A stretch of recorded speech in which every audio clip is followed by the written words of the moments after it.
Good morning, all. So a cross-section of what I aim to do rather swiftly.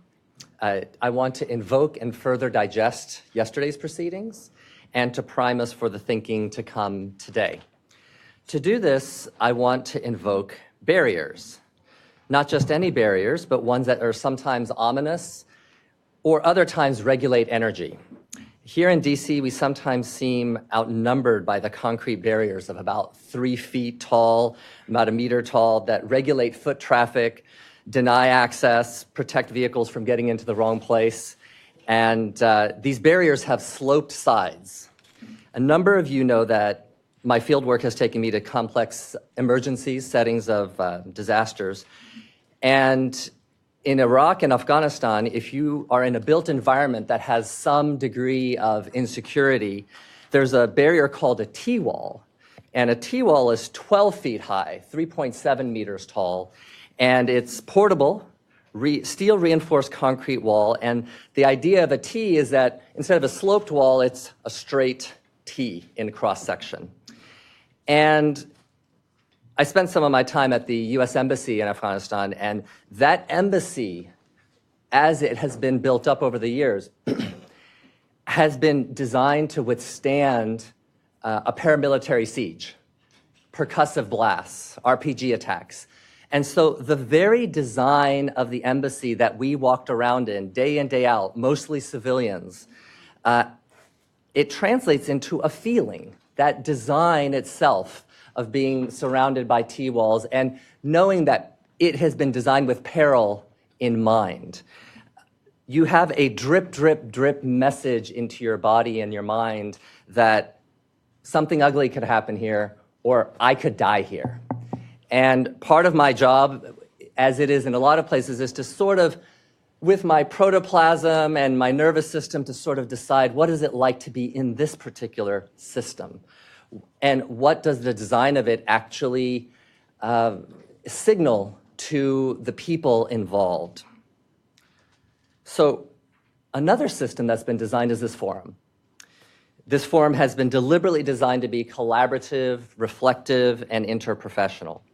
So much of what emerges at the forum, such as the internal consistency that Sunny Kishore invoked yesterday, is not an accident. It's part of the value proposition, part of the design of the forum. So our lens for this workshop has been a systems approach to design thinking. We used this lens and shared our own case examples through the 3 queries of desirability, feasibility, and viability yesterday. And in any number of ways, even though we weren't specifically talking about design, it always seemed to be influencing the way people asked questions and thought about the problems that we addressed yesterday.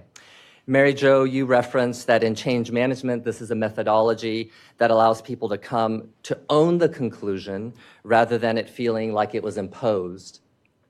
I have an affinity to this in my own experience with a diverse, vociferous, rancorous organization, USAID. By using design thinking, there were little surprises to the organization when we came up with our recommendations. In fact, they formulated the recommendations, and we helped to mold them to be proactive.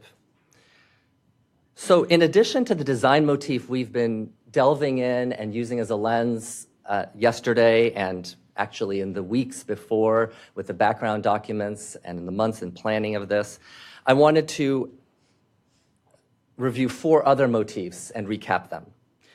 Number 1, several times we reinforced a working hypothesis that when it comes to degraded well-being and stress-related conditions, that while our systems have much blame to bear, the system itself seems to be getting off easy and deserves getting more heat. There were statements like, quote, "Our environment is making people sick," end quote, or another one, "They come to work and a year later they have a broken heart." So just that emphasis came up in any number of ways, that it's that level of frustration and that desire of wanting to apply more energy to make these systems more liberatory and worthy of healers and compassionate action. Number 2, we continue to hear a diversity of views on what resiliency signifies. and some ambivalence of rallying behind it. The day concluded on a remark that while resiliency is worthy of support and praise, it is important to problematize it as a construct, such as when it inadvertently devalues other human experience or when it gets us off the hook in opportunities to support people. Number 3, a number of times the motif of leadership comes up as a way, specifically as a way of taking a stand in the form of actual behaviors, observable, tangible, and felt behaviors. And some of those behaviors are using leadership to show opposition, using leadership to have healthy but difficult conversations, using leadership to role model, to demonstrate courage while allowing public vulnerability, and to be the one who says, hey, there are policies in place that are being ignored. Number 4, there were 3 reminders of the systems in which we are embedded. First, that we are not in a post-racial society, but instead our systems reinforce historical trauma unless we are deliberate about cultivating a more healing and equitable system. Second, how moral distress is a systems issue. This was referenced in our workshop's background document Appendix A via 2017 article by Hamrick and Epstein. But what I found quite interesting is how it speaks to what seems like a micro case and how it actually is a fractal of a systems issue. And I quote, the moral distress case studies issue went beyond the single case to involve work units or the entire organization.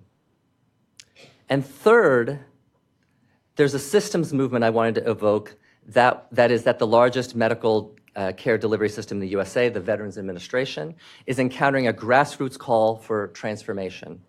Initiatives are being designed by clinicians and overall staff seeking something more salubrious.